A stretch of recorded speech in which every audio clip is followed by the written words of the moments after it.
Hi, this is Jim from Safety Wars. Before we start the program, I want to make sure everyone understands that we often talk about OSHA and EPA citations, along with some other regulatory actions from other agencies, legal cases, and criminal activity. Everyone is innocent until proven guilty in a court of law. Proposed fines are exactly that, and they are often litigated, reduced, or vacated. We use available public records, news accounts, and press releases. We cannot warranty or guarantee the details of any of the stories we share, since we are not directly involved with these stories, at least not most of the time. Enjoy the show. This show is brought to you by Safety FM. And from the border of liberty and prosperity, the highway to the north, this is Safety Wars for Monday, October 28th, 2024. How's everybody doing out there today? Fine, I hope. Anyway, we are getting everything up and running here. It's been a few days. I did not realize we didn't release something on Friday. We'll get that remedy today. You're going to have a double episode today. So we're going to do our regular news reviews. But in the podcast land, we're going to be doing the intro leadership. I have that pre-recorded from last year. I had delivered that on Friday to the ASSP over here in the Mid-Hudson Valley. I want to thank everybody over there for inviting me over. First time in the big room, right? Doing the talk. We got a lot of good feedback on our presentation. Got some not so good feedback too. That's fine too. With that, well, Jim, you shouldn't be saying that. Well, you can. Some people like it. Some people say, well, you could have done things a little bit with that. But what my point is this: when I do the leadership presentation, like I always say, backbone, assertiveness. Well, I'm talking with people and doing polling in the audience, things of that nature.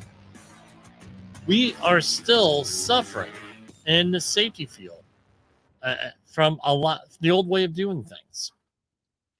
You can't say, you're really kind of hard to debate that. Well, what do you mean, Jim? We are taught to antagonize people in a way, be their antagonists, to be right. So it used to be, well, look, you got to put on your safety glasses, put on your hard hat, you got to follow procedure, and if you don't like it, we'll find someone who does. Who the hell wants to work under those conditions? Who wants to work under those conditions? Not too many people. All right, what's the traditional part of safety? The traditional part of safety, the traditional stuff that we do is here, hold on. I got it right here so we won't foul it up. Our old way of doing this, right, is this. Hold on. One, we do not have the ability to hire, fire, or discipline anyone. And I added something else recently. We do not have the ability to make changes or the ability to ward people. Just not the way it is. We just don't have those. So it's extremely difficult to manage these things. Well, we always find ways of doing that. Okay, yeah, we always find ways of doing things. But it really is not. What's the word I'm looking for? It's really difficult to manage people if you don't have any of these abilities. Who are they going to listen to? Who's your workforce going to listen to? The workforce is going to listen to the people who hire them, fire them, discipline them, make changes, reward, work, all of that.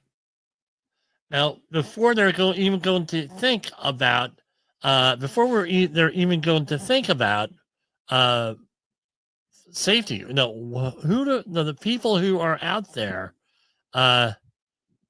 people who are out there doing things, right, managing them, who's impacting their bottom line is who they're going to listen to.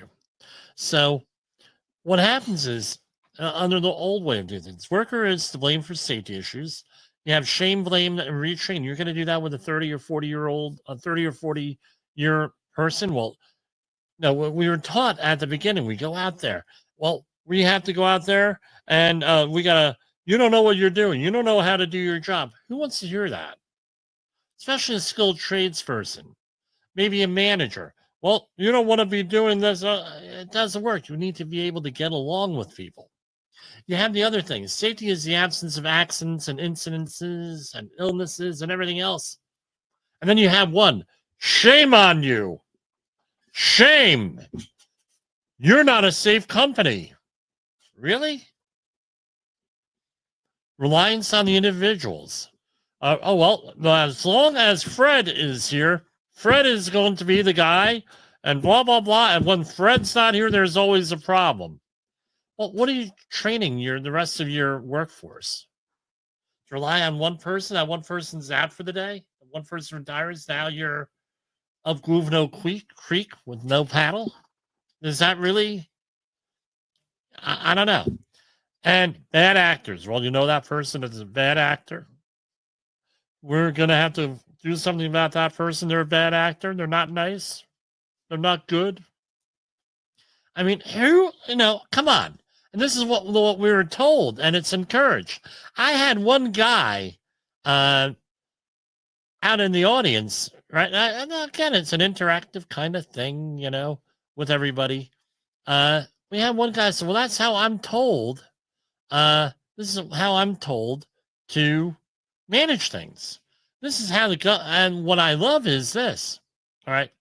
Well, this is how the government officials that we're working on government contracts, this is how they tell us to manage things. What do I do for that, Jim? You're talking all this hops stuff. Why, what's the solution? Well, I can't offer really any solutions because things are always, there's 3 sides, maybe 4 sides every story. And there's from your point of view, the other person's point of view, everyone else's point of view, and the truth on what it is.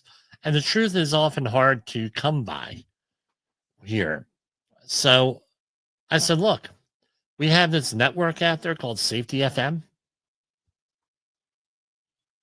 We had something like 17 podcasters, almost all of us, talking about human organizational performance, how to run an effective type of situation without getting without being antagonistic, getting along with people, everything else.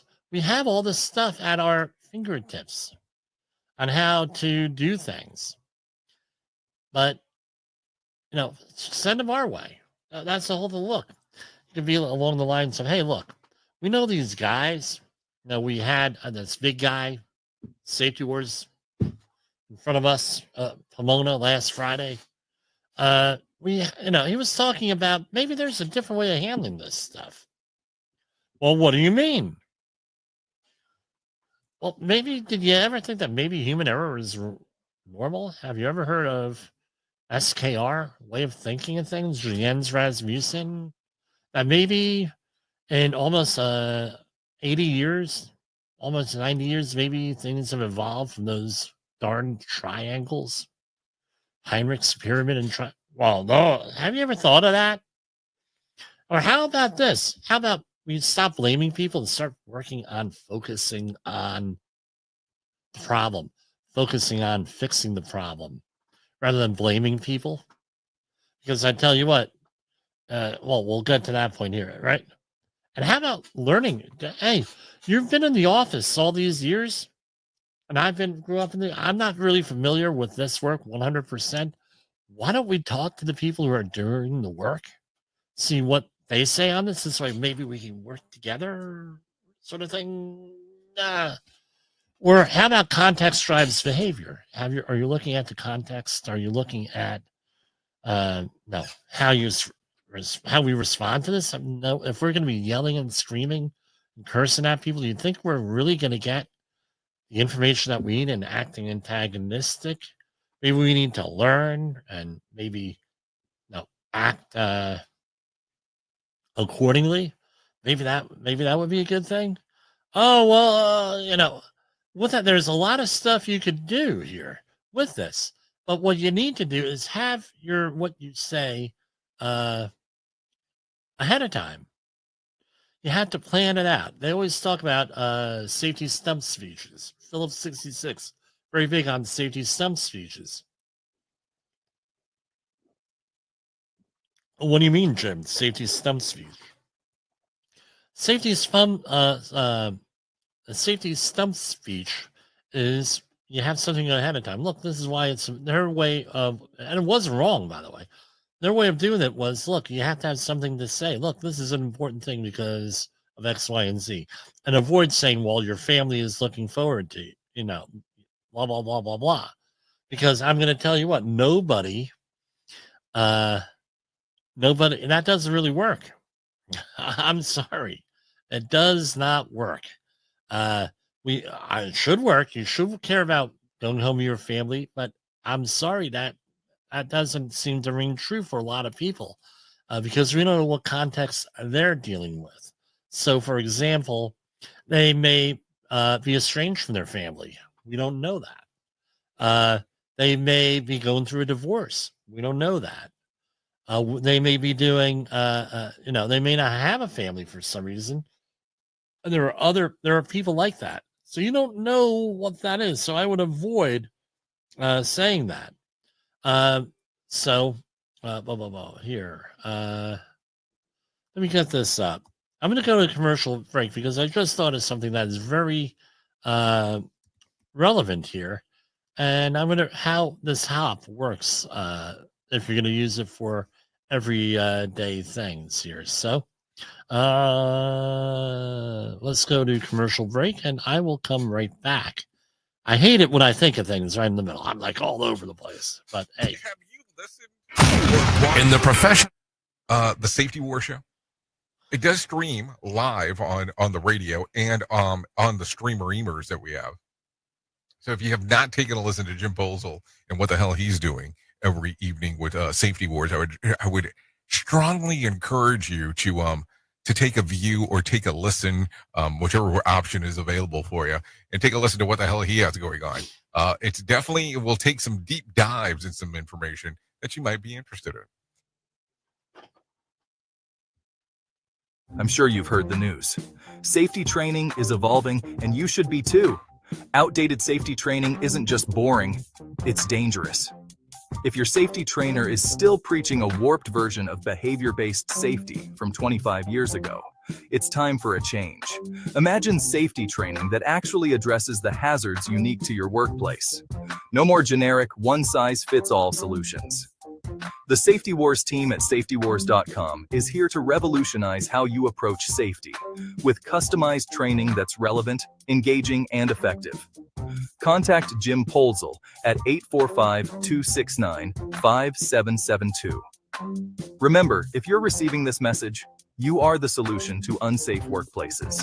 Say goodbye to outdated safety training and hello to a safer, more productive environment. Visit safetywars.com now. Okay, so this is now how do we incorporate some of this hop stuff into our everyday thing, right?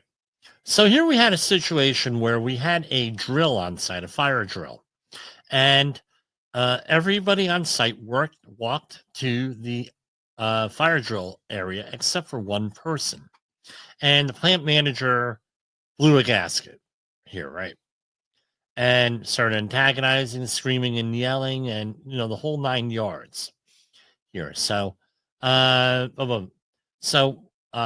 driving to the work area, right? He wasn't working for us. It's not mentioned, and he was where I was in charge of him. I was in charge of other people, but this is what I witnessed here.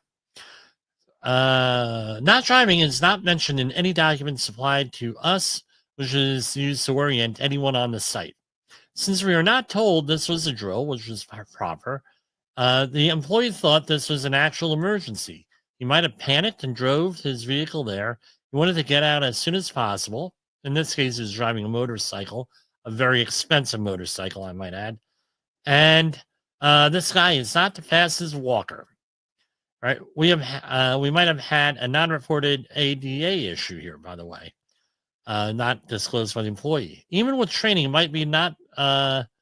Even with training, it might not. And I'm redacting this here, enough to get him to react the way the plant manager thinks he should react, especially with the company's and the host employer's self-reported chemical inventory on the site. Again, screaming and yelling at the employee because he drove rather than walked to the emergency evacuation area, probably not a good approach here. Antagonizing the employee. So again, this is where it goes into this. How you respond to failure matters. Did this plant manager respond to failure? Okay, thank God it was a drill, but how are you supposed to figure out how people know what's going on if you don't drill them, if you don't train them? Drilling by drill, a fire drill, emergency evacuation drill is training by definition, not Jimmy's definition, the NFPA's definition, and some of the other industry standards. So this is part of a training exercise. Training means that you're supposed to acquire new skills or maybe some mistakes. You evaluate and you figure things out. All right. And there is some other stuff going on too. The plant manager's aggressive attitude towards his own people, which I witnessed, and one of our other workers experienced himself, is in itself dangerous. His reaction to a practice drill when the intention is to learn and train everyone on site is reprehensible. I think we could all understand the incentive being, don't get the plant manager angry.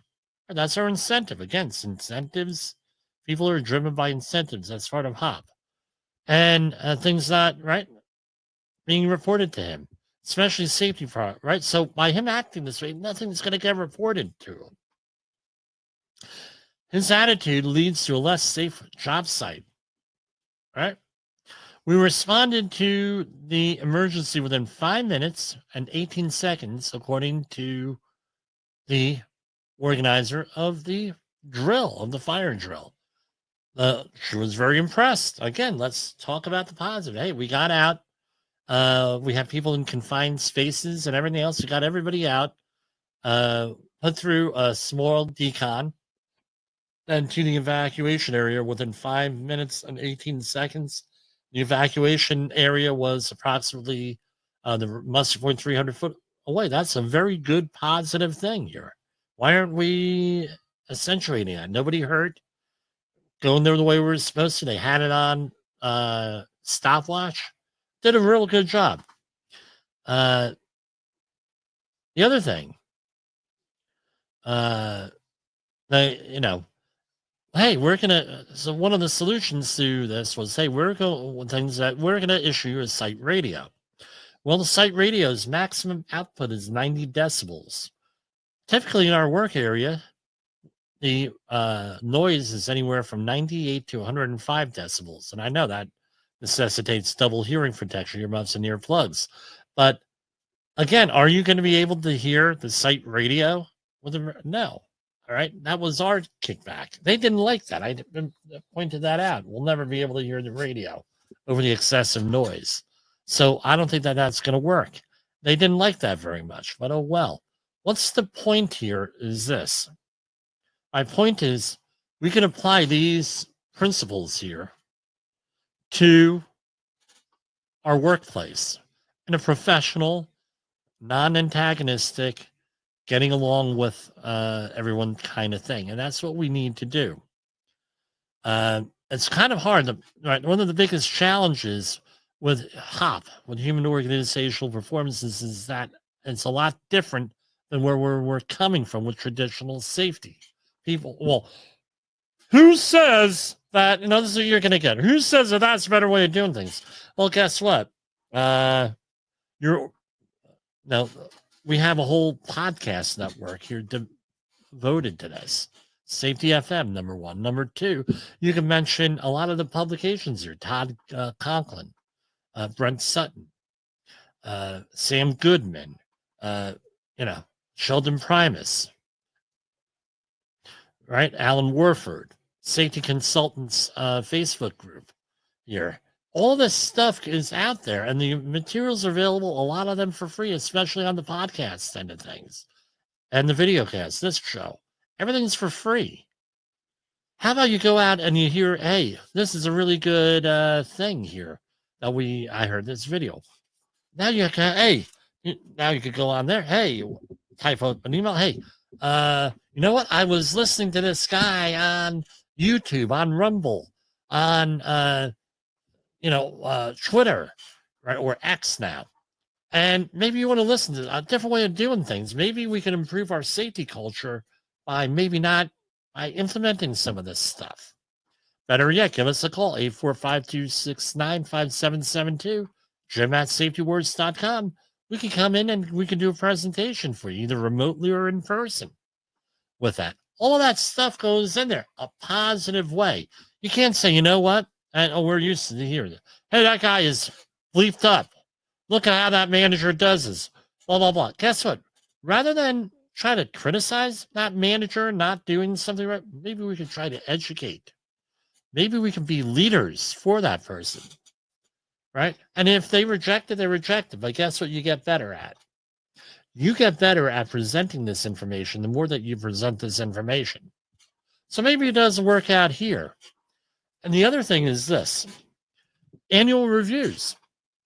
What are you doing? Well, I'm listening and I'm studying up on all this stuff. What are you doing to improve safety here? I'm studying up on this stuff, and I'm trying to incorporate this stuff to try to get our accidents down. And it's all legitimate. It's all scientifically valid. It's all peer reviewed and everything else. We're trying to implement this stuff in our organization here so we can work better. Well, that's not our philosophy here, Jim. You don't understand. No, we have bad apples here. Well, first and foremost, every organization, by your definition of bad apples, or every organization is like that. Doing this, Jimmy's been doing this for 34 years. Every organization, if you're going to have that attitude, will have bad apples. So what are we going to do? Fire everybody? Just fire. This is not the military. I'm not insulting the military. This is not the military where you order someone to do something, they have to do it. There is a cost associated with firing an employee. Not only do you create a liability for wrongful firing, but you also piss off an employee. They may make up a whistleblower complaint, maybe legitimate or illegitimate on that. We have these things, here we've had these since about 2009. And before that, we had other devices similar to this where people could actually record you and what you say, what you do. Did it ever occur to you on that? So what's my thing? I know I'm rambling. Jim, you're rambling again. No, I'm not rambling. I'm rambling with a purpose. The purpose here is this. You have to go and be an advocate for safety. You have to go and have backbone. You have to go out there and be assertive. You have to work within whatever system you're in. I know we all have jobs. You say something to some people, they fly off the handle. I get it, where you may not be able to do that. You have to go out there. You have to assess it for yourself. You have to get maybe into that C-suite. How's this one? Someone's screaming and yelling at you. You don't yell back at them. Silence speaks 1,000 words sometimes. Someone's screaming and yelling at them. You don't react to them. It's like, what the hell? They're not reacting. It's like, I don't react to people when they're acting this. Or maybe you want to rephrase and calm down a little bit and let the guy go on and on and on and on. Usually a guy. Let him scream and yell. Let him. Then what your argument is, look, I'm advocating for a safer workplace, and we got this guy screaming and yelling and and acting all aggressively with that, and if they penalize you for speaking out and advocating for safety, you know what you have? You have a whistleblower complaint. Ooh, you federal case if you choose to. Don't advocate it, but that's options out there.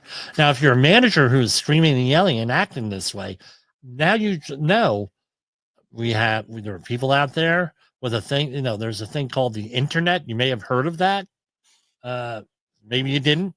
And people are becoming more and more educated. Maybe they're trying to set you up. Maybe you got to change the way you're doing them, thinking about things. Just something to think about there. So, challenges, right? HOP is different way of thinking. Human error is normal, so which means you got to set up your work areas and stuff to reduce human error. But when it happens, what are you going to do with it? Blame fixes nothing. Learning is vital. Learn about the jobs, right? Learn from the people doing the job. Context drives behavior, and how you respond to failure matters. We're going to go to the next section of the program here, but we have our royalty-free music interlude here.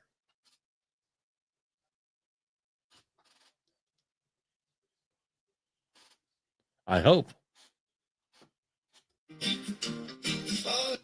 Down and rising up anew, learning from the scars and heal the bruise. Everybody's got their own excuse. Context drives behavior, can't you see? The past and present shape our destiny. The way you act is not just up to me. Yes, that's we're bound by history. Blame fixes nothing, we're wasting time. Pointing fingers never solves a crime. Lift each other up and let us climb to better heights and brighter daws we find. Learning and improving vital parts of a life that pushes growing hearts. Picking up the pieces where we start. Every stumble plays tender art. Leaders show their color when we fall. In their hands they hold the rise or sprawl.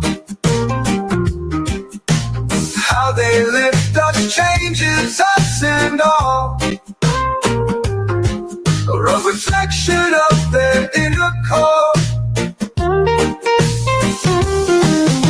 Blame fixes nothing, we're wasting time.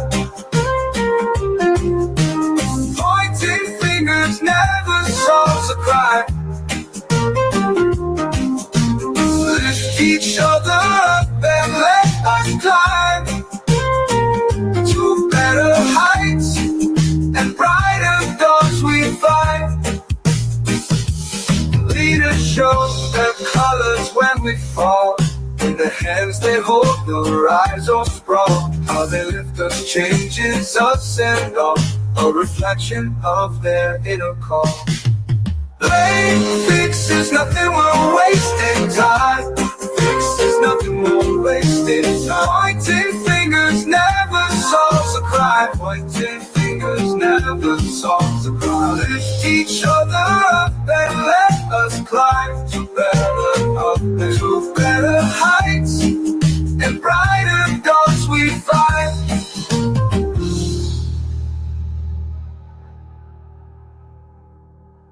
That was Safety Warrior with HOP, Human Harmony. That's the name of the song. Okay, so we're going to go right into the news here. Some national news. This is, now you're going to say, well, Jim, this is not safety. Yeah, well, it's national security. National security is in the safety realm here, right? U.S. issues. Final rule curbing investments in sensitive technology development in China. The new rule was announced amid concerns the Chinese regime is stealing U.S. technology and rapidly expanding its military and intelligence capabilities. U.S. Department of Treasury is implementing a new rule to limit outbound U.S. investments in Chinese companies. Remember, Chinese companies, if you're doing business in China and you get a business license in China, you are the Chinese Communist Party is in business with you. Remember that. Right? Different rules over there. Right? So we're eliminating outbound U.S. investments in Chinese companies developing advanced technologies that can impact U.S. national security. The Treasury Department rule is set to go into effect on January 2nd, 2025. Too late for me. All right? Should be next week. And is meant to create an enforcement framework for an executive order Joe Biden enacted in August of last year. Biden-Harris administration is committed to keeping America safe by preventing countries of concern. This is a quote from the White House, a press release, namely the People's Republic of China for advancing in key technologies that are critical to their military modernization. No, doesn't happen soon enough for me, to be honest with you. That's my little editorial. Hundreds of ballots destroyed in Oregon. Again, ballot safety, ballot integrity. Fires damaged ballots in Portland and Vancouver as voters are urged to check ballot status. Officials emphasize election security among ongoing investigations. 2 fires at a ballot drop in Portland, Oregon and Vancouver, Washington led to police responses early on October 28th, with 1 fire resulting in the destruction of potentially hundreds of ballots. Officials said at a press conference that they believe the incidents are connected and have identified a suspect vehicle. This is one argument against these drop boxes, right? At about 3:30 a.m. in Portland, officers responded to reports of a fire at the ballot drop box outside the elections office. Mike Brenner, public information officer for the Portland Police Bureau, said, "By the time officers arrived, I can tell you that the security personnel in the area had already extinguished the fire. Our officers quickly determined that there was an incendiary device that had been attached to the ballot box. That's what ignited the fire." Again, I don't anticipate having results here on Tuesday night.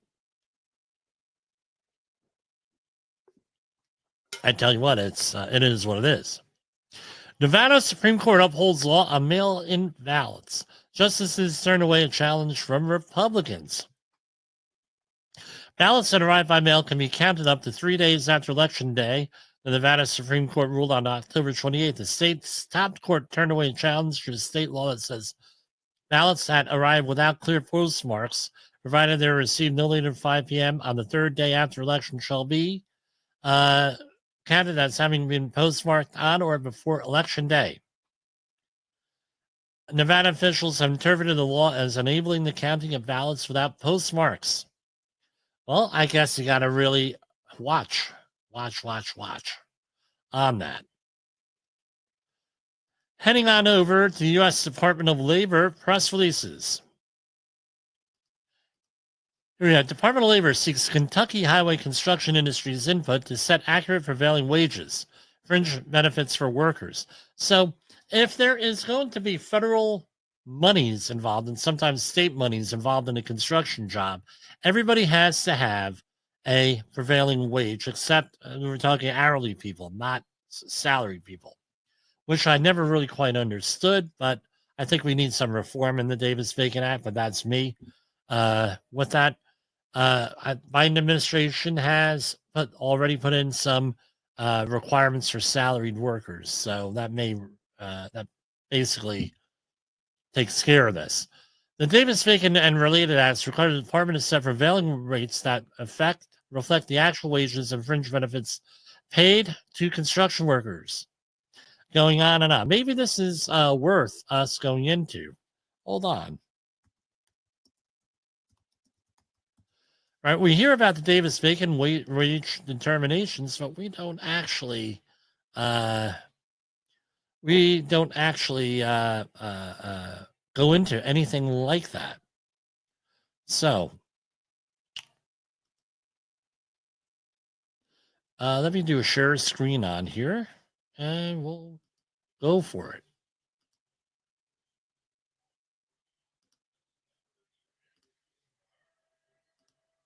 So here's the screen here. All right, 3 factors must be considered in selecting Davis-Bacon wage determinations: the location, type of construction, current wage determinations. They're made on a county-by-county basis. The contracting agency must first identify the state and county where the construction work will be performed. In some cases, a project may be located in more than one county or state, right? Projects of similar character, it's a matter of long-standing policy. DOL has distinguished among 4 general types of constructions. We have building, residential, heavy, and highway construction. And it gives you the definitions on that. So, application of wage determinations. Let's see here.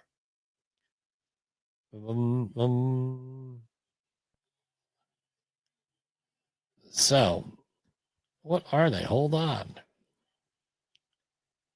Locating and obtaining the Davis-Bacon wage determinations. The SAM website, sam.gov, contains all current general wage determinations as well as previous modifications of the wage.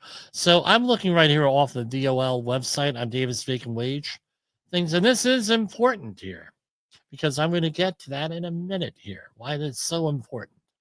So this is the web page, and we have on here alerts and everything else here. What do you want to find? Okay, I think this is it. Wage determinations, right? And wage determinations, I'm going to say for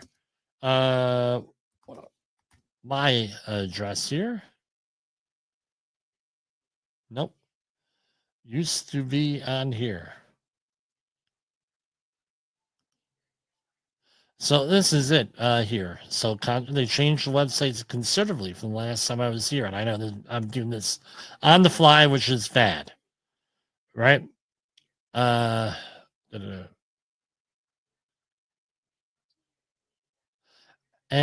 again. Okay, let's do this. Stop the share.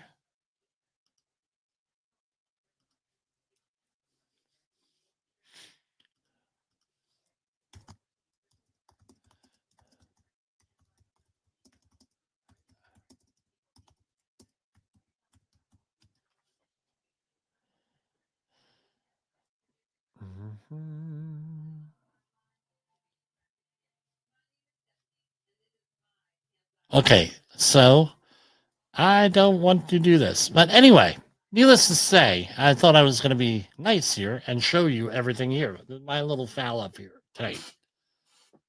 Depending on where you're working in the country, you have different Davis-Bacon wage acts. It's sort of like the per diem rates. Different per diem, different areas, different per diem rates for that by the General Accounting Office of the government, GAO. Davis-Bacon wages, we described them basically what they are. They take into account what you should be getting paid, and it's also what the unions are getting paid. So you get a situation where a non-union worker will be getting union wages and union benefits. Make things equitable. This way the unions do not get underbid by non-union companies, number one. Number two, the non-union companies that get awarded contracts have the financial backing, hopefully. Pardon me, they know what they're getting into here. So, I don't know. It's one of those things. They vary from area to area. So, what happens when you don't comply with the Davis-Bacon Wage Act laws? I've been on contracts where they've done that. You got a problem. It's a felony, I believe. Right? You get the federalities after you. How often do they get convicted? I don't know, but I know you got to pay back wages with interest. It's a major thing. U.S. Department of Labor awards $5 million for temporary jobs and workforce training to continue Hurricane Idalia support to Florida. So, so this is all from 2023 for Florida. I don't know how the current situation is going to be impacted by this. So the U.S. Department of Labor today announced an award of $5 million in funding to support continued disaster relief employment and workforce training in Florida for Florida residents as the state continues to recover after Hurricane Idalia from September 2023. I tell you what, I could see with the news stuff, this stuff never ending here with the thing, and I'm not bemoaning it. I'm just saying it's going to be never ending here. U.S. Department of Labor announces collaboration with the New York Labor Law Compliance and Child Labor Enforcement. Bottom line is here we have a lot of kids that are lost in the system here. I'm wondering if they're ending up here with this stuff. And no, as child labor. And going on, not a lot of safety news going on here. So we may be going right to the some of the other things. So let's go to commercial break here. And we'll get back to you. Hold on. Hey, employers, want to avoid hefty OSHA fines? Listen up. OSHA, or the Occupational Safety and Health Administration, can issue penalties after inspecting your workplace. If they find violations, you'll get notified by certified mail or in person. You have 15 working days to contest it, or the penalty becomes final. How are penalties determined? It depends on your business size, the severity of the violation, your history, and your good faith efforts. Even if you fix the issue right away, you might still get fined. Let's talk numbers. A willful violation can cost between $11,524 and $161,323. Repeated violations hit up to $161,323. Serious violations can reach $16,131. And, other than serious violations, can also cost up to $16,131. If you fail to correct a violation, it's $16,131 per day. Lastly, missing a posting requirement? That's another $16,131. Stay informed, stay compliant, and keep your workplace safe to avoid these costly penalties.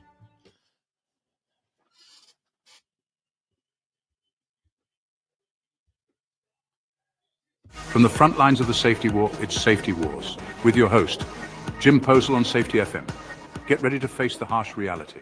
OSHA recordables, catastrophic losses, environmental disasters. You want answers? So do I. This is Jim Posel with Safety Wars. That's my daddy. Okay, like last week, we're going to go over this electoral college map. I'm gonna describe it to you. Hopefully, we could figure this out here. All right. Here we have, as of right now, this is Real Clear Politics. They have the electoral college map, right? And this has been updated today. They update this every day. They're usually pretty close to what's going on here. So here they have, as far as the electoral, I know there are polls out there, nationwide polls. Kamala is up by, Harris is up by 4 points, is within margin. And then in this one, well, they're dead even. Polls are all over. It does not matter, these national polls. As a member of my family said very correctly at dinner today, and we don't agree on a lot of this political stuff. You're in New York, right? You're in New York. What difference does it make how you vote? You're going to be overwhelmingly voted by Democrats. Just the way it is. I'm not saying don't vote. I'm just saying let's keep things in perspective here on where our vote counts. It's sort of like baseball. Everyone likes to hit a home run. But when you hit the home run at the right time, it's a beautiful thing, right?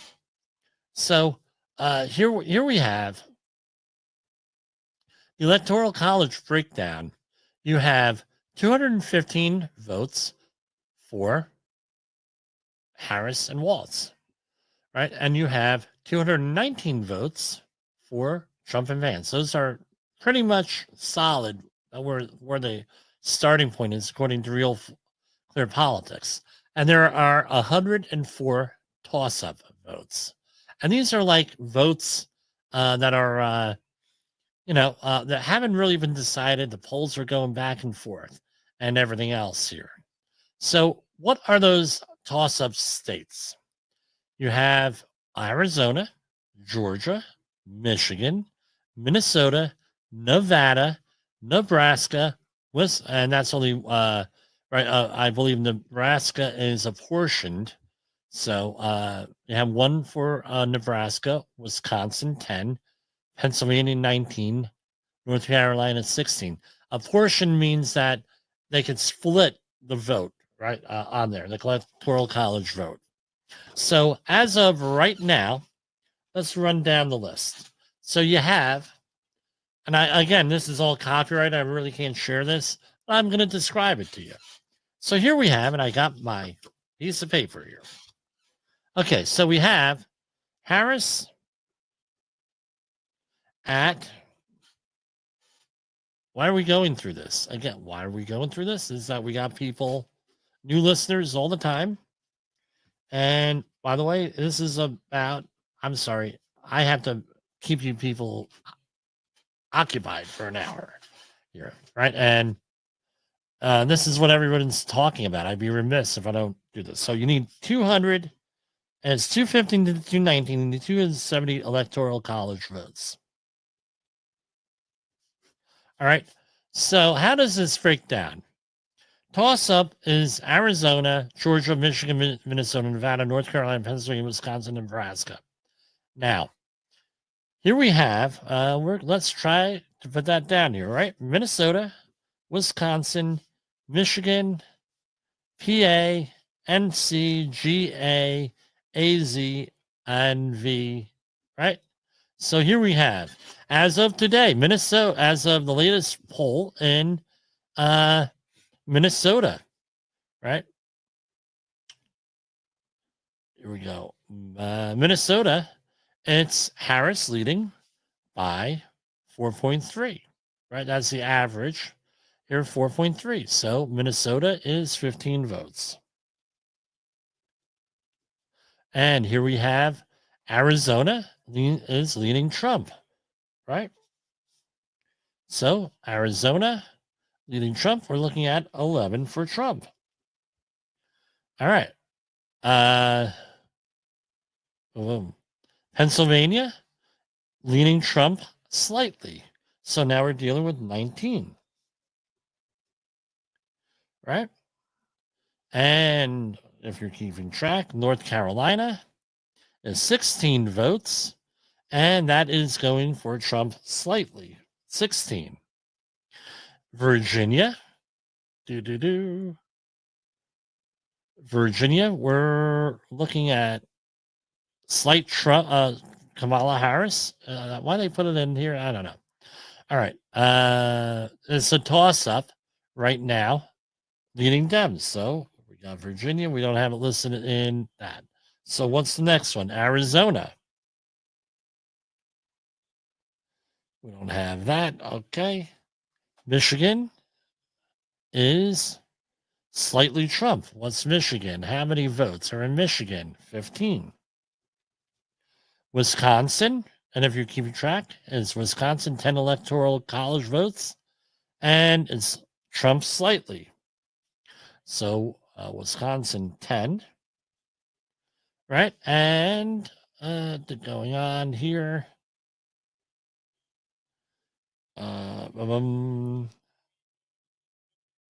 Michigan, Minnesota. Okay, Minnesota is 10 votes. And who's that going to? It's leans Democrat. So here we go.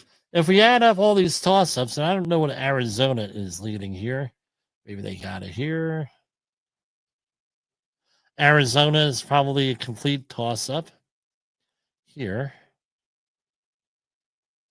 Hold on. Okay, it's leading Trump. So Arizona is leading Trump, and Arizona is with 11 votes. So if the election were held today, and all these leanings and everything else held here, what we're looking at here is this. 215 votes for Harris, plus 10 plus 15, so we're looking at 240 electoral college votes. Not enough to win. Right, this is all that it comes down to is electoral college. For Trump, it's 25, 22, 35. Doing the math here, we're looking at 60. We're looking at 82. So at the end of this, Trump is at 301. Kamala Harris at 240. That's what it comes down to. So all this rhetoric you've heard over the weekend, name calling, both sides, really is irrelevant. What's relevant are this, right? The Electoral College and how people are going to react to that. That's why, that's why it's important to cut through the baloney here. And this is about psychological safety here. Would you rather be told the truth, or would you rather? No, every time I've had to turn off the phone because every 2 minutes. Remember, I'm on the receiving end of both sides here. Trump is this, Trump is that, Trump is that. Harris is this, and they don't even call her vice president. Right? And this and bad, and this one's bad. And on the local level, it's even worse. Sound bites. Regardless of who wins, regardless of what side you're on, we need leadership for the future here. We absolutely need it. And we're going to talk about that in the coming days here, once this is all over. Way I see things, what we need here with this. I'm probably not going to be on this show here, but it'll be on some other stuff. That's what I got here with this. Let's play a couple more commercials here, and we're going to come back at you.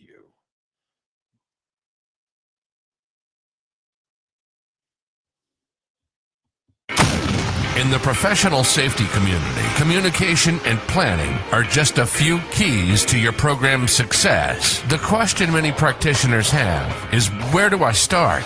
Dr. Jay Allen, the creator of the Safety FM platform and host of the Rated R Safety Show, has built a global foundation to help you along the way. Go to safetyfm-com and listen to some of the industry's best and most involved professionals, including Blaine Hoffman with the Safety Pro, Sam Goodman with the Hop Nerd, Sheldon Primus with the Safety Consultant, Jim Pozell with Safety Wars, Emily Elrod with Unapologetically Bold, and many others. As individuals, we can do great things, but as a team, we become amazing. Dial into safetyfm.com today and surround yourself with a powerful force of knowledge and support.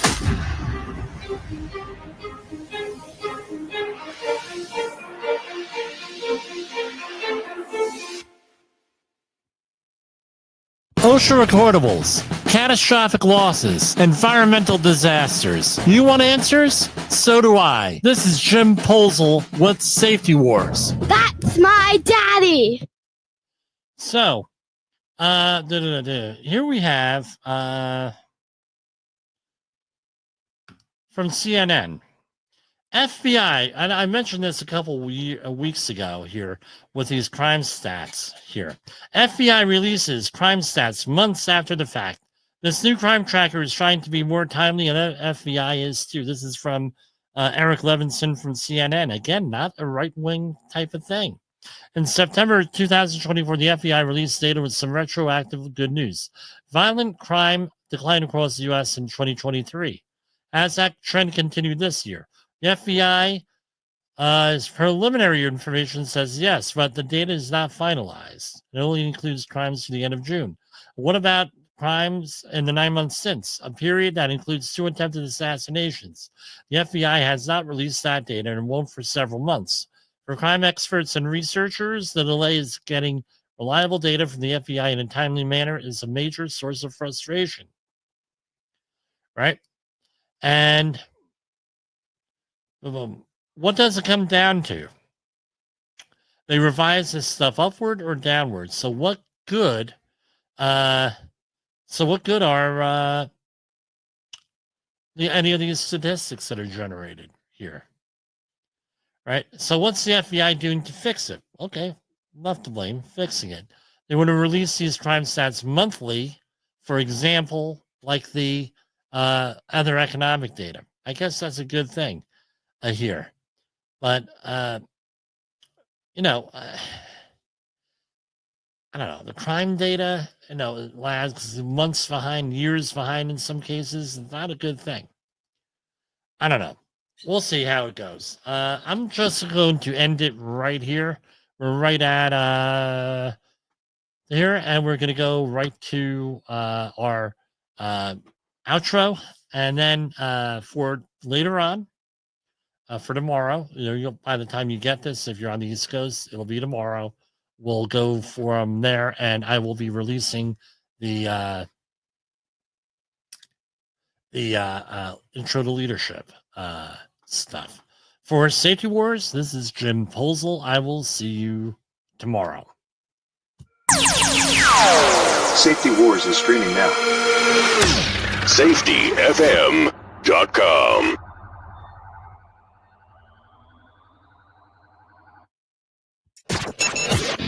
The views and opinions expressed on this podcast are those of the host and its guest and do not necessarily reflect the official policy or position of the company. Examples of analysis discussed within this podcast are only examples. They should not be utilized in the real world as the only solution available, as they